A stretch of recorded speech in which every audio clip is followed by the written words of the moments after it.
Welcome back to the Bible Search and Rescue podcast. Bible Search and Rescue is part of the Westar Institute. My name is Chad Vinners. I am a Westar scholar and the host of the Bible Search and Rescue podcast. And today we are excited to have as our guest the man, the myth, the legend, David Galston. David is not only a Westar scholar, but he is the executive director of the Westar Institute. It gets no higher than this, ladies and gentlemen. Here we have David himself here on the podcast to talk about our upcoming Westar conference in May. Before we get into that, though, David, how are you this morning? Well, I'm doing great. And after that introduction, I'm doing even better. I feel like every time I feel like I should do better and better for you because, it's not just every day one gets the executive director of Westar on a podcast. So we want to make these count. I get David about once a year to do one of these. And so we're gonna really enjoy this. And so David, joining us from your office in Canada at a time when we have not yet gone to war and we have not yet annexed you as the United States as the 51st state. So we can still have this conversation at least for now. But it's great to have you. And on those lines, our upcoming Westar conference, which is going to be the 29th through the 31st of May, being held in San Diego, is covering the topic of power and idolatry in America. So talk to us a little bit about where did Westar come up with the idea for doing power and idolatry in America? Well, it came up perhaps as much as a year ago or a little less. We were looking at starting a new seminar, because one of the seminars that we have, the Christianity seminar, is concluding.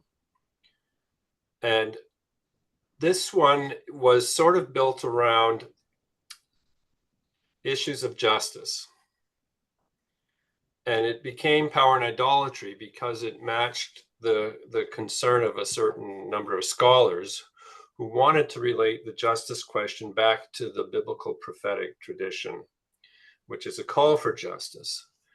And I thought, okay, well, let's launch that seminar at this conference.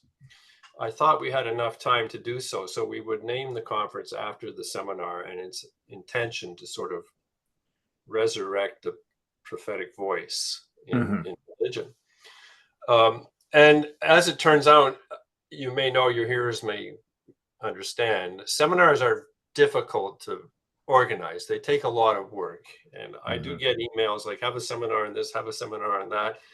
And there's no understanding that it takes about a year to get a seminar organized, and you need the cooperation of a body of scholars. So with the recent election, a lot of the people we had to do that work actually wanted to move back to their sort of full-time jobs because they felt the society was in a crisis and they really needed to put more attention there. So we sort of had to remap the scholars who could be involved in the kind of time. So I don't think we're going to launch the seminar until probably the fall of this year, or maybe even in the new year. But in the meantime, we still have the title Power and Idolatry, and it's still an important title, and we can talk about what that means. So I decided, I think, and our board of directors decided that we would continue with this theme because it is important socially as well as religiously in America today, and not just America, but beyond America too, really in the Western tradition, the broader sense. And I think that's why we've stuck with it. So I've tried to fool around with subtitles to sort of clarify what power and idolatry means, and we can talk a bit about it today to work. If somebody has a brilliant idea of a subtitle, they're welcome to email me. That'll be fine. Just don't ask me to start another seminar. I'm working hard enough as it is to get this one off the ground, and we have another idea of a biblical seminar we want to do after the Christianity seminar. So we've got seminars coming up, but this issue is really significant, and we've got a great lineup to address it. So I'm very excited about the conference. Me too. And by the way, for your subtitle, Power and Idolatry, just look around, right? So that's all you have to do. Just look around. Take a look at the landscape, ladies and gentlemen. You are going to find no shortage of reasons to address this. All right, so great. That gives us a little bit of the background story. And we're going to be doing this in San Diego. You will be there in person. And you have, by the way, just as extra publicity, you have like two books coming out right now, don't you? Yes, I do. One is called Dogmatic Addiction, and it's looking at fundamentalist Christianity, basically, or extremism in religion, Hmm. and what attracts people to that. And it's based on Bob Funk, the founder of the Jesus Seminar and the Westar Institute. He had that expression, dogmatic addiction, but he never really developed what he meant. So I thought I would take it and try to develop it and fill it out. I like that. And I ended up finishing that book. So that should be coming out within, I can never predict when they come out, but anyway, it'll be coming out in the future. And then I did a year ago, I did a Westar Wednesday, a learning event, which is free to members. So you should become a member of Westar if you're not, or you have to pay if you're a non-member, but it's part of membership. And it was called The Death of God and the Future of Religion.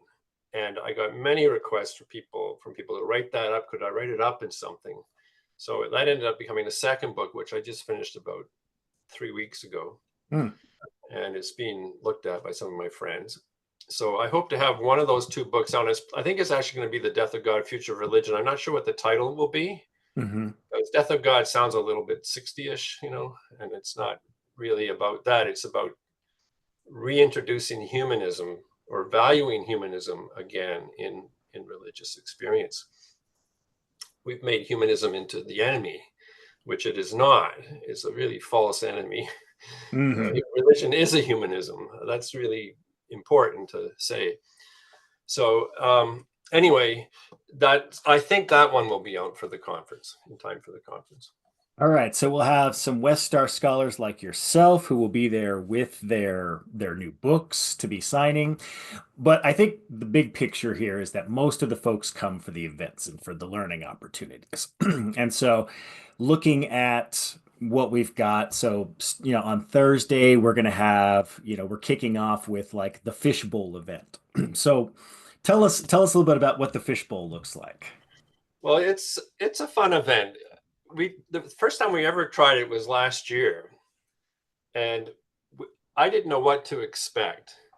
And it's when scholars who are present, we are anticipating 15 or more scholars to be present at this conference. Westar scholars come into sort of a central seat, and they're surrounded almost like by inside a tank. I mean, a fish tank. They're surrounded. Everybody's looking in, and they get questions from the audience. And after 2 or 3, we circulate the scholar out and bring in a new scholar, and it just goes again. And what happens is that not only does the scholar get to sort of speak off the top of their head about any number of issues, but also the audience really gets to know that person very well, not just as a Mhm. scholar, but as an individual and how they view the world and what they're thinking about.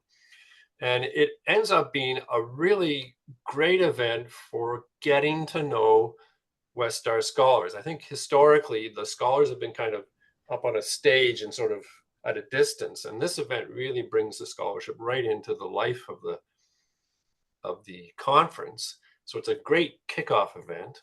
Mhm. And then the conferences we eat together, right? Like there's a meal package is included, and um, you get to sit down and communicate. But these scholars now. You've sort of broken the ice, and you get Mhm. a great community experience.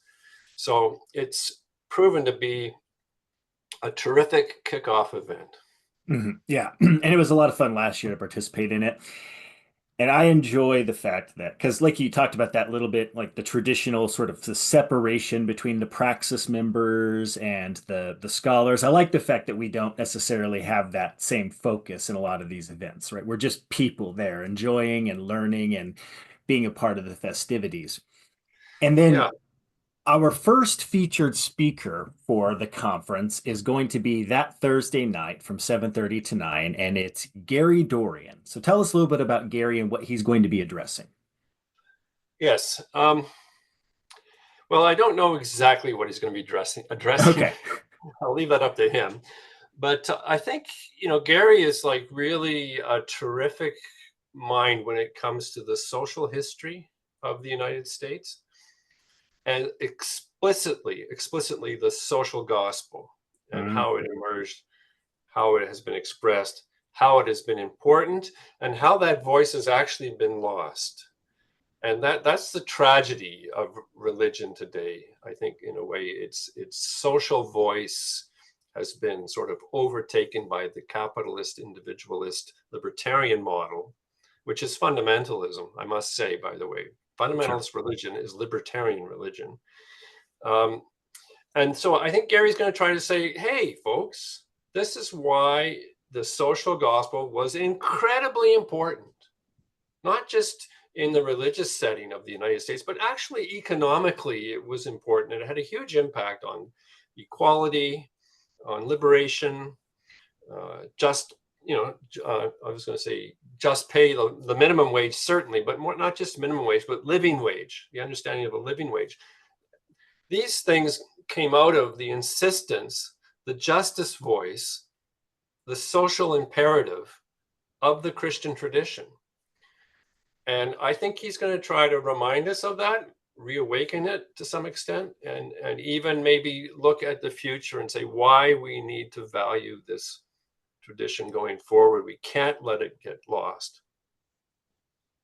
I love that. I love that. Oh, and by the way, if you're someone who's also, it's not just all stuffy scholarship. If you're one of those people who's like, oh, am I just going to have to go and listen all the time?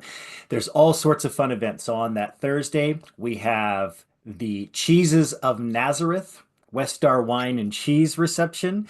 So if Yes. you are a fan of Cheeses of Nazareth, there is something you've got there. And the other thing, though, I think is important to mention is that, like you talked about the meal packages and so forth, there is definitely also plenty of time to socialize and to interact and to be just part of a fun community of people who want to learn. And that was something that was really, really enjoyable last year. And then we come into Friday, and oh, Friday we got some heavy hitter names coming in on Friday. So starting off in the morning, Brandon Scott and Jack. Jack Caputo are going to be doing The Truth Crisis, a discussion on how media shapes religion. So, with those two, I think that's going to be a doozy. And then we've got The Loss of Democracy, Idolatry, and the attraction of the spectacle. So, we've got Jeff Robbins, Elijah Pruitt David, and Karen Bray coming in for that one. And you're hosting that event. Yes, I'm hosting that one. Yes. So, what are you expecting from that? Well, this is a few things, and once again, I can't speak for the scholars involved there, but a couple of things I'm expecting. And one is a description of what goes on in postmodern culture Mhm. and why there is a sort of a crisis of truth, if you like, because we get attracted by the spectacle.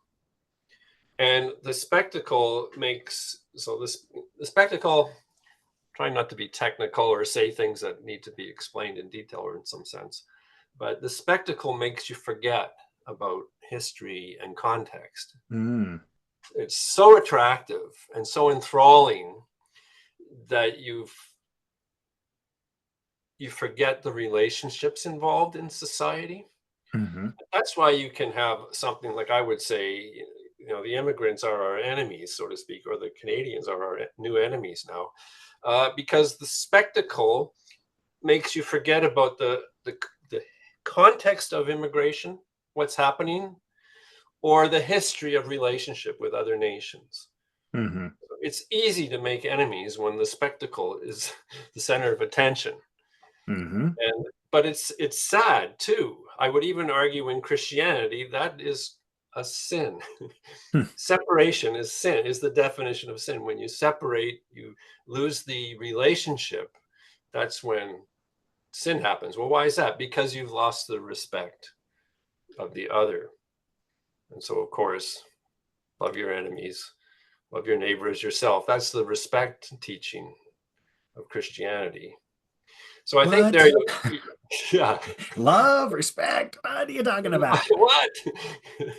And pretty much every religion in the world has, in some way or another, that sort of lesson, Mhm. involved in its practice and teaching, but we lose it because we're in the age of the spectacle. And I'm not sure what the scholars will do with that, but that's the general idea, that we are in a crisis of idolatry because we love the spectacle, Mhm. the idol. Yeah. Yeah. And then 3:30 to 5, that's going to be Art and I, Art Dewey and Yes. myself, are going to be doing Jesus Christ, Is This the End? Revelation, Idolatry, and the whole shebang. And so um, Art and I are going to be tackling some of the issues regarding Revelation. Art's going to be looking at Revelation, like the historical, what's actually happening.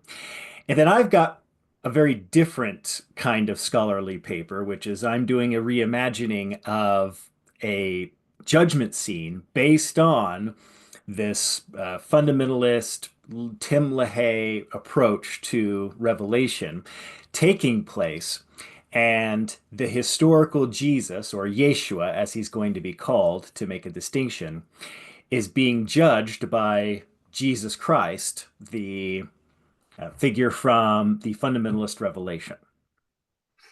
And so about halfway through writing that right now, and it's been interesting to write. It's very different because it writes more like a fiction, and trying to reimagine this literalist approach with someone like the historical Jesus. And so that's been, in ways, it's been a little bit challenging compared with other things where just writing, you're just analyzing history or whatever else, that's one thing. But this really requires a little bit of the imagination. So it's a very long parable. Well, I could ask you a question in that sense, because Sure. I think you made an important point, and I'm not sure. Again, I won't speak for you or for Art, but there is something to be said about Revelation as fiction, Hmm. to sort of humanize it. Hmm. And it does, and that in that sense, it relates to the historical Jesus, because of course a parable teller is Hmm. telling fictional stories. Sure. Yeah. Well, So what and happens to the book? That's my question to you. What happens to the book when you turn it from this sort of symbolic universe of Christian extremism into fiction? Like what do you see happening there? mhm. Well, I think that there's two things there, right? So the first is when we look at Revelation in its time, and you compare Revelation to books like The Similitudes of Enoch or For Ezra, To Baruch, and those types of things, what you see is this interactive language of, maybe you call it social dialogue or religious dialogue, in an attempt to answer the question as to how we move forward from tragedy. And in the midst of that tragedy, you have a figure like Jesus, or whether it's Enoch or Ezra or Baruch, whoever the chosen figure is for that medium, moving into the heavens and creating this imagery of what does it mean to look for, I guess you could say, true justice with Yahweh. Right. So there, on the one hand, you get that fascinating historical setting, which is really intriguing for Revelation because, in the Western mindset, it's so immersed in the idea that Jesus is the one true God coming in to ride in and to destroy everything. People don't really reckon with the notion that when it was written about this executed peasant who is now being reimagined as this powerful heavenly figure. And I think that when we fictionalize it, what we start to see is that the reality of what's going on around us, there is hope for something greater, that the divine justice of this world will in some way act. And that imperial power is maybe not the ultimate goal of this world. Right. And so now we can imagine it as someone like Tim LaHaye would, which is that you literally have the Holy Land will literally be filled with blood up to the chin of a horse because it's coming up to that area where you're trying to is it bridle the horse, girdle? Yeah, Yeah. bridle the horse. Yeah. So when you're trying to bridle the horse, the Holy Land will literally be filled with that level of blood. Right. This is all a literal political drama in which all of this is literally going to happen. Or you can think about it from the perspective of what does it mean to have this peasant having ascended beyond this system that killed him? And how can we look at this injustice and the way that God interacts with justice in the world? And I think that there's value to that and understanding the dialogue of what's taking place at the time Revelation was written, because it's not a unique book from that perspective. There's a bunch of them that were written during that period. And so, yeah, and I think Art's going to be touching a little bit more with that. My task is to try to take this literalist approach and somehow bring it into fruition and yet contrast it with this figure of Jesus the peasant who actually walked in the Holy Land. And like you said, the reality of what one can try to deduce about Jesus as a historical figure versus Jesus, this fictitious figure as the Son of Man in heaven. Right, we've gone into an entirely different area, but in some ways, and I think we'll talk about this at the seminar, perhaps a necessary pivot for those Christians or those Jesus followers to try to understand what happens in the face of injustice. Mhm.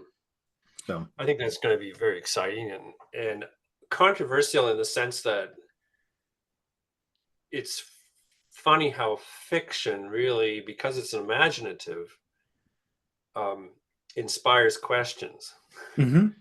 and dialogue, whereas truth, it's harder to do it with truth if it's kind of ironic, but it's the case that truth doesn't necessarily inspire discussion. Uh, Yeah. you have to address the truth and think about the truth critically. What is true? But fiction is an aid to imagining the value of truth, or Hmm. yeah, and thinking about life and questions. Yeah. And maybe for some people, because people have a very difficult time with the word fiction regarding anything when it comes to Yeah, Jesus, right? Maybe the word to help people connect with it is story. yeah. If we look at the way that story impacts us as human beings, whether it's movies, that profound book that really captures us, you think about the way people get emotionally connected with characters.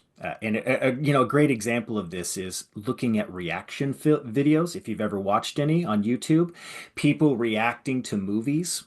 Mm, You watch these reaction videos, you see the way that people respond to story and the profound nature of story, whether fictitious or not.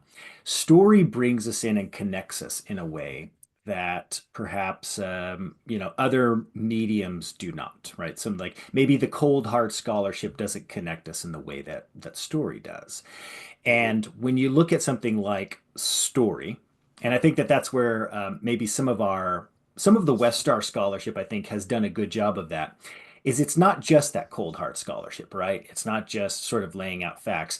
It brings people into the story of understanding Jesus communities. And in this case, much of this conference is going to be rooted in the story of, the United States in particular, looking at the story, looking at the development of that history, and trying to understand how our story impacts us today or how ignoring parts of the story impact us today. mhm. And maybe that's the key word for some people is to be immersed into story.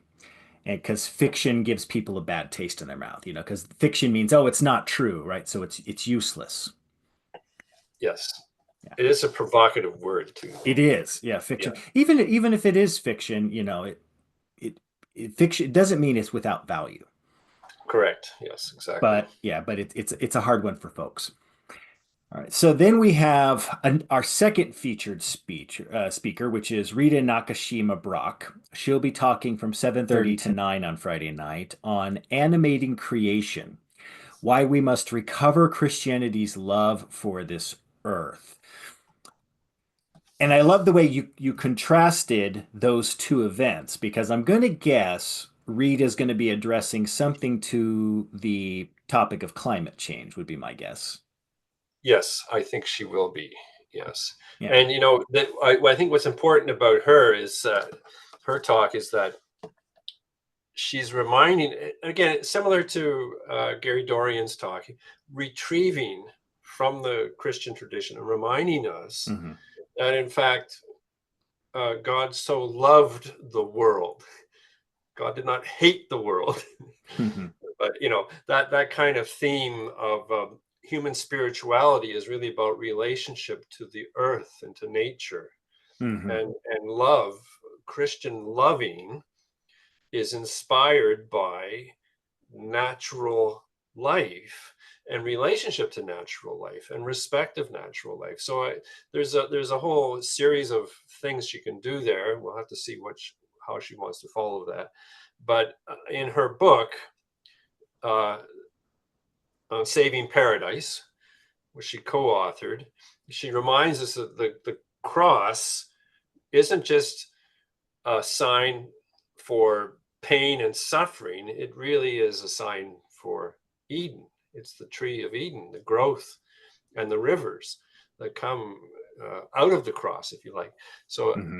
it's a powerful image to see that Christianity has always valued the cross as a kind of Garden of Eden tree and symbol of Hmm. life and natural life, loving life. I think that's like really significant in an era when we're driven by these divisions and by seemingly by hatred. To recover reconciliation and love is a profoundly radical act. Oh yeah. It's not bleeding heart liberalism. It takes work Hmm. to reconcile with people and to love. Hmm. It takes effort to do that. It's not just a nice idea. It Yeah. has to be expressed politically, socially, in language, in attitude, in the sense of self, in the sense of justice, in the sense of community.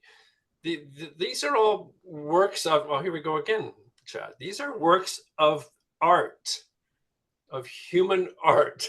Hmm. Politics is a work of human art.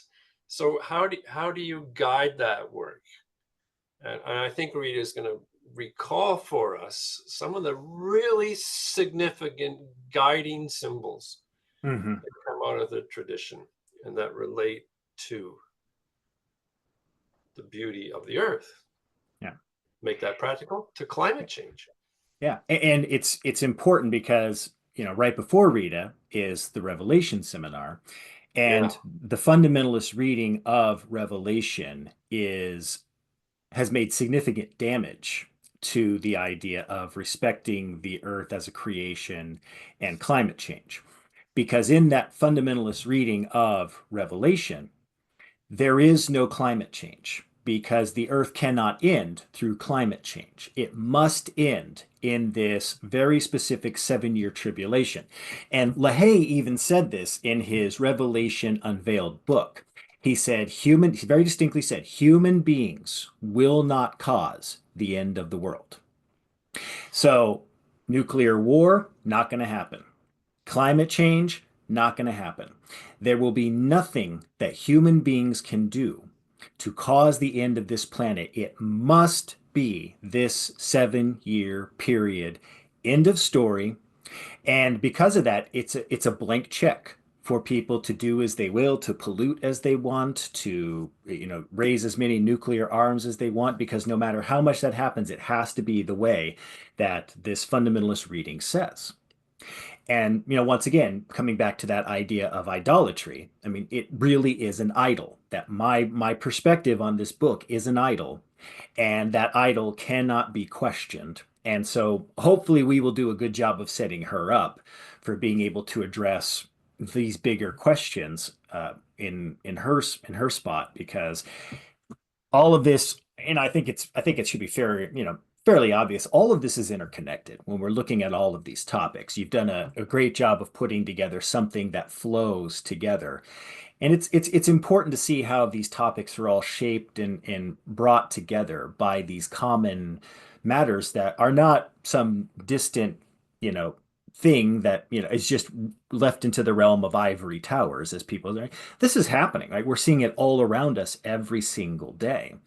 And that's one of the reasons why I love Westar so much, is that Westar is bringing the issues that are affecting us into the realm of conferences. We don't spend our time concentrating on nuances of scholarship that are going to be applicable for other scholars in the field, right? It's about something that's forward facing and outward facing for the public. That's it, exactly. And that's the distinctiveness of Westar. We do scholarship, we do seminars, but we do them publicly, Yeah, and we do them for public value.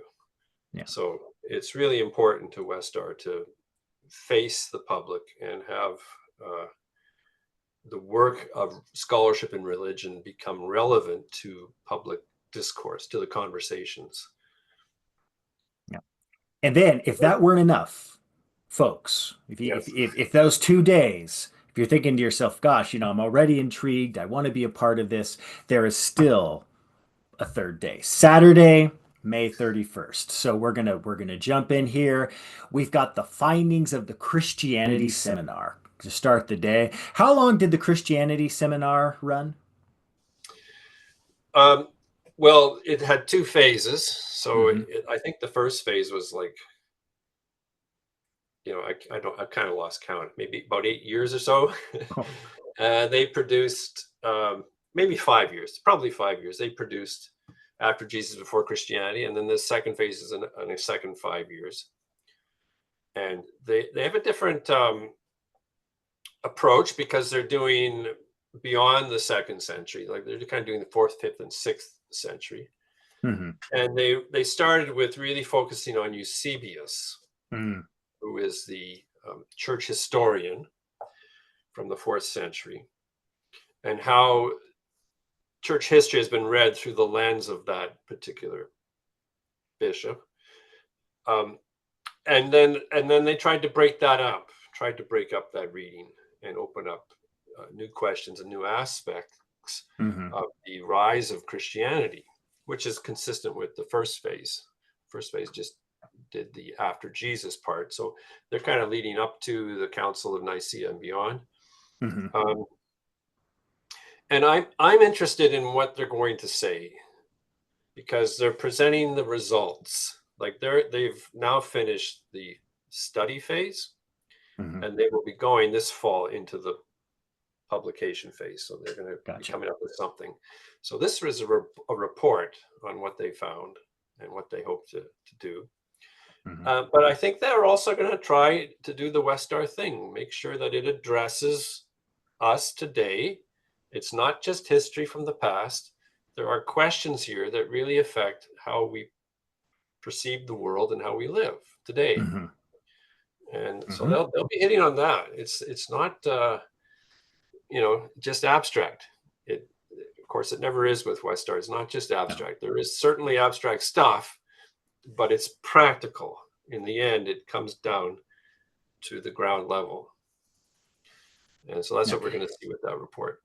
And that, so if you were interested in checking out the seminar. So that one will be hosted by Jason Badoon, Lillian Larson, and for those of you who tuned into the last podcast, Nina Livesey is going to be hosting that. So Nina will be in person, right?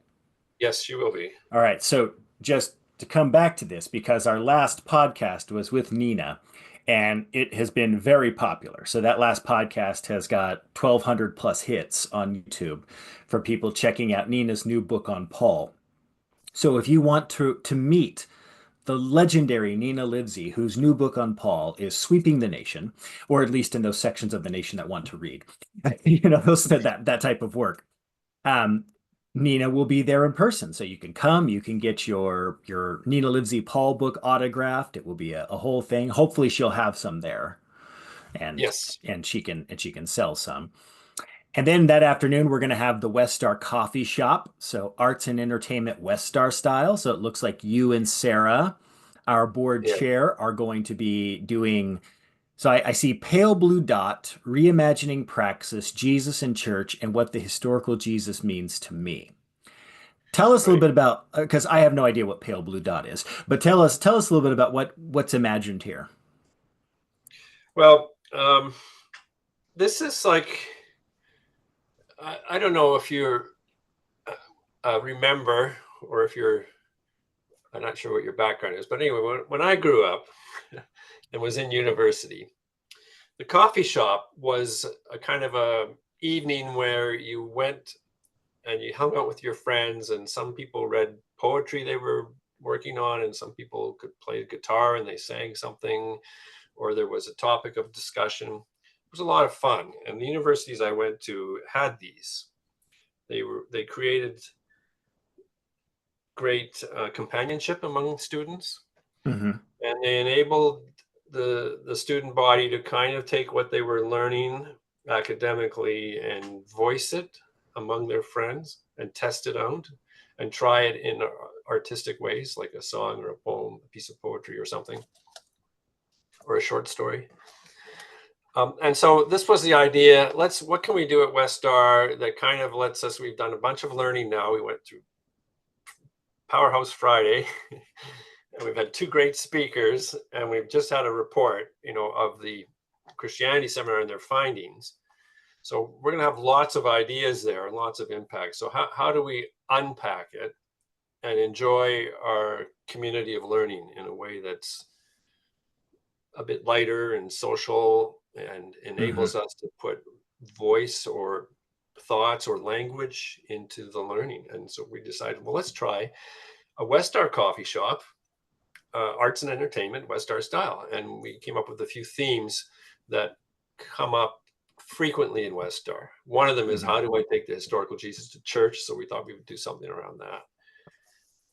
The Pale Blue Dot is Carl Sagan's thing about the planet Earth and how, the context of our little pale blue dot There we go. gives you big perspective on your life and on the universe. And the few other things there, I think, are praxis is the leaders of members of Westar who are leaders of religious communities. How do they put Westar scholarship into the practice of a community life? So there's a little bit on that, helping, seeing if we can get a bit more momentum there Hmm. around that body of people that want leadership and want the skills to practice scholarship in public, in community. So these kinds of themes are there. So it should be fun. Hmm. And I think it'll be a bit of open mic, and the people might come up and be inspired to say something, what I've learned this at this conference, or what I'd like to share with people.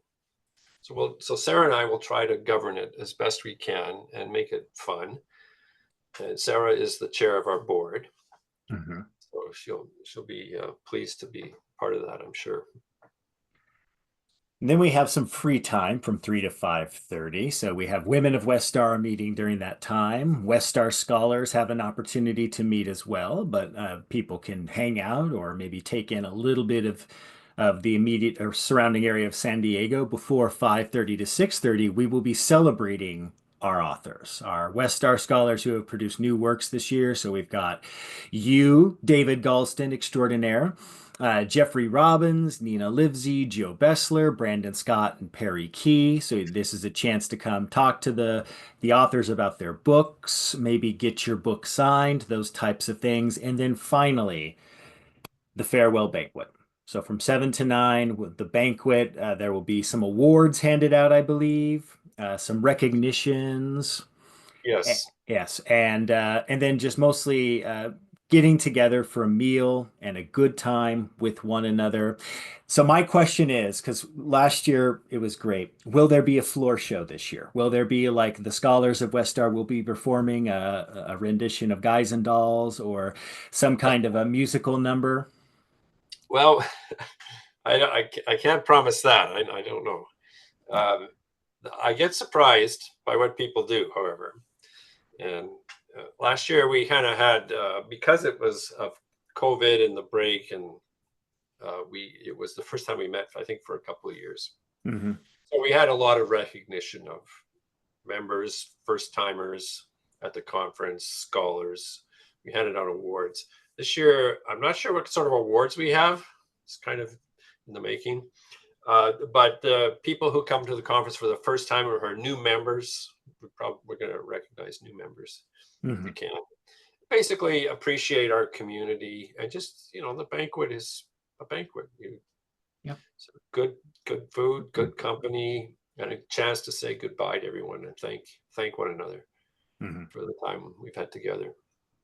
Who will be deciding on the awards? Because I would like to start sending out swag bags now to Right. voters for the best podcast series. I'm going to try to get that one this year. So, best Westar Okay. podcast. I would like to start sending out the swag, the t-shirts, the tennis shoes, the computers, those types of things. I've got a budget that I need to work with. So, I just send me a list of the voters so I can start, priming the pump now to try to jump Okay. in for best podcast series. Just want to throw that out there. All right. Yes. So thank you. All right. And then, yeah, I mean, so and it's three, it really is three like great days. And it's, my experience last year, because last year was my second in-person conference. I attended the last one before the plague struck all of humanity. And so we were very clearly not able to do it for, some time because of how much, COVID shifted our society around in various ways. But last year was great. Last year, chance to meet Dom in person for the first time. That was great for me because I'd been reading him since I was, 22 years old, 21 years old, and now I'm in my 40s. And so a chance to finally connect and to connect with all of you. But I mean, let's talk about the price a little bit here. How much is the registration, meal plan, all that good stuff? Yeah, I think um, the registration is 300 for members, $300, and the meal, all the meals are included in the registration, so it's $700. So the meals are about $400. Okay. And that's when you arrive, you get lunch, and then you get supper, and then you get the next day breakfast, lunch, and supper, and then the third breakfast, lunch, and the banquet. And there's some drinks are free included for the Hmm. dinner time, and then all the snacks, all the coffee and snacks. Yeah. It's really so there's really plenty of food, and we've Yeah. tried the best we could to get the best price on food. And from what we can gather, if you're not a full registrant, it will cost more for the Hmm. food uh, than otherwise. Yeah. So we put them together. People really loved the package Hmm. last year, so we've kept them together. And I had a special after Christmas, a special price, which is no longer in play. Uh, so some people got that.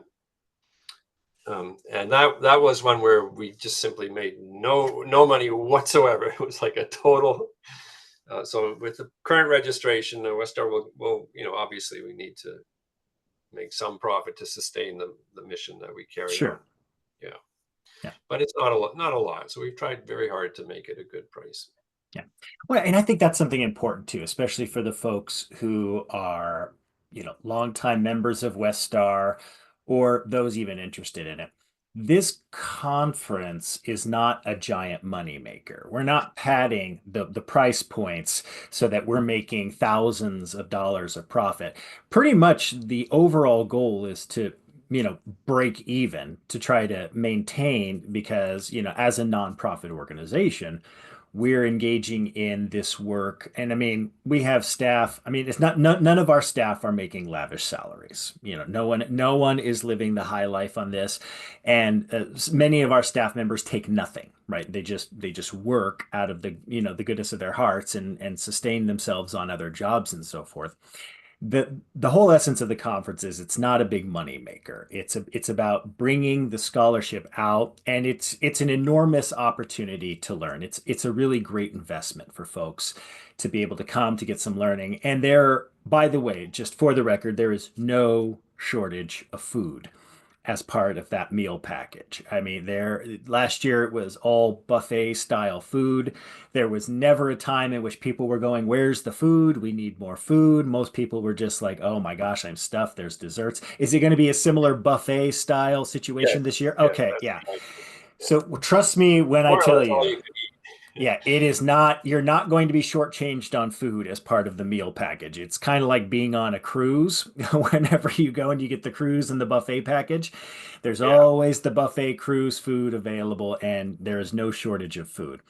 And I mean, it's something that for, as Westar scholars, like, I pay for my stuff as well. David's paying for his stuff. We're all paying for our stuff in this because it's not it's about believing in what Westar does. And yeah, so that's really the essence of it. And we hope that given where we are at currently socially, and even the fact that, we jokingly, but it's only half jokingly talk about we have friction between Canada and the United States. And the drive that we see in much of the turmoil we have around the world right now is largely ideologically driven, and much of it is rooted in, simply put, power and idolatry. And in many yes, cases, it's that Christian nationalist power and idolatry, not exclusively, but much of it is rooted in that. And this is an opportunity to be involved and to learn and to think about how we can impact our communities through sort of that, maybe you call it grassroots effort, or maybe just yeah. community interaction. I just want to say a couple of things about that, and maybe not directly related to the conference, but they're good things to think about. One is that a lot of the animosity going on is at the level of government. Hmm. So there isn't really animosity between Canadians and Americans. Uh, I mean, we're the best of friends. And I have so many friends in the US, and of course, the American people I know have a lot of friends here in Canada too. So it really, we have to distinguish between the politics or a government and the Hmm. decisions it makes and the people.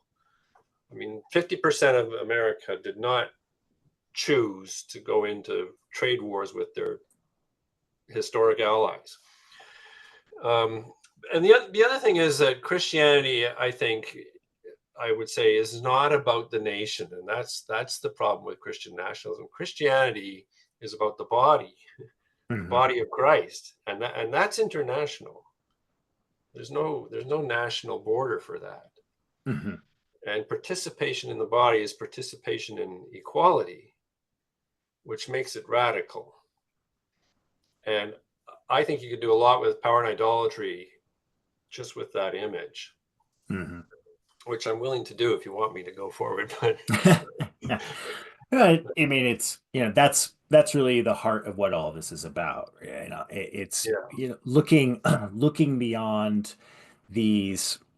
Let's just call it what it is, right? It's a boogeyman, right? There's the yeah, perpetual boogeyman of politics where you need an enemy and you need someone to rally against for reasons X, Y, or Z, and so forth.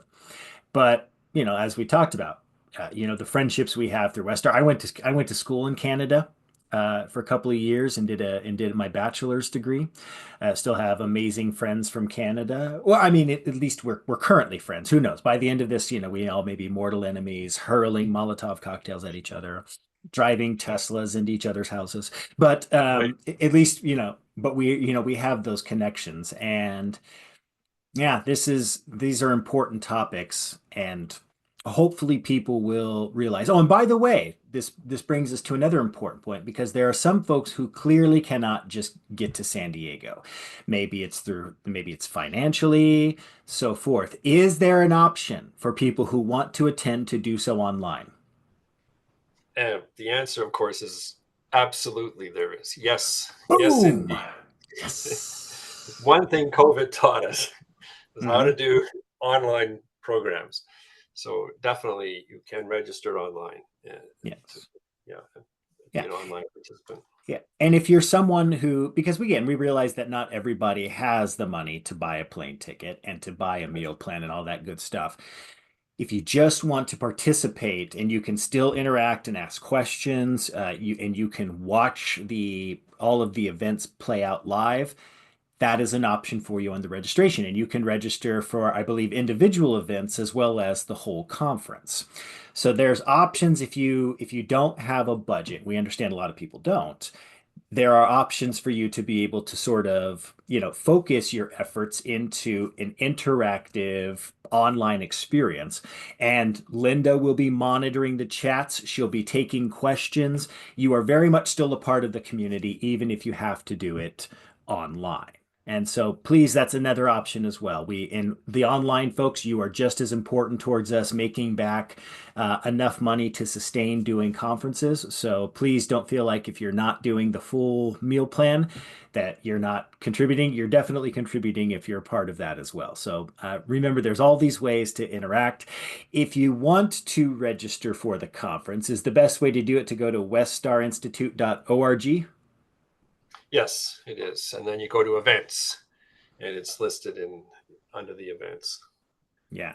And I think I was looking at it online. By the way, the webpage is very easy to navigate, by the way, westarinstitute.org. And even on the front page, if you just scroll down just ever so slightly, you'll see right there on the front page, Westar Conference 2025. Click on See More, and you'll get all the details. You'll get the registration link. Very easy stuff to look at, but All we would, there. yeah, we would love to have you involved and to be a part of it, and it makes a huge difference in the work we do. And with that, David, any final thoughts for our audience before we depart this morning? Well, I just think, it might be important on the Westar side to say that we study religion, and people often think, oh, you're religious, and confuse us with devout religious people. But we're really a very open organization, and the study of religion is socially important. Mhm. Whether or not you're personally religious makes no difference in the sense that the history of our culture and society are rooted in traditions that have been related to religions. Mhm. And so, really, when you're studying religion, you end up studying social values and attitudes. And we're in a dilemma right now where our social values and attitudes have led us to division and have allowed us to create a distance with the other side of the coin, which is the values of humanity Mhm. and things that we talked about, the values of love and reconciliation. These are really fundamental to democracy and the ability of a democracy to work. So, this conference, even though it's the Westar Institute and the academic study of religion, it really is important, well beyond those borders, and it's open to anyone Yeah. who cares about the earth and the future of humanity. Yes. If you are not familiar with Westar, one does not need to be a quote Christian of any particular cloth to participate in Westar. We have many Westar scholars and praxis members who are not, they're not theists, they're not religious people, but you hit on the important point. The way I express it to my students when I teach humanities is religion is the study of human history. So when we're dealing with religion, we're not dealing with just ethereal concepts. You're looking at developments of human history. And part of that, as you just beautifully stated, is that idea of sociological developments, the development of morality, the development of ethics, the way that we develop as societies. And that's the heart of this. So yeah, you don't have to be any kind of minister, a person who goes to church or anything else. We have many folks who do not, and they get a tremendous amount out of Westar because, as we've mentioned towards the beginning, our scholarship is sort of outward facing. We want to make sure that we are giving scholarship for the public to look at the times we see here. We're not writing this scholarship for other scholars, as is commonly the case. We're writing our scholarship for people to be able to look at and go, huh, maybe this provides some context to where we currently are. Yes. Very well stated, Chad. And Yeah. you do indeed a great job on the podcast. So I will vote for you to Thank get you. the Thank you. All award. right, I'll send you a swag bag. We'll start. Okay. I'll start doing it right now. All right. So thank you, David, for joining us this morning. I know you're very busy, and maybe getting together on a weekend morning is not necessarily the most fun, but you are the hardest working man in scholarship business, and we appreciate you for jumping in here today. And Thank you. thank you to all of you who have joined us this morning for the Bible Search and Rescue podcast. Feel free to reach out if you have any questions. If you hear some boofing in the background, that's my pup Stevie. She's probably warding off some kind of an assassin right now. There's always assassins walking around. Thankfully, we have Stevie here to protect us from them. And we appreciate you. Please come join us in May for the conference, whether online or in person. We look forward to seeing you there. And until next time, go out and do something to make the world a better place. Take care, everybody.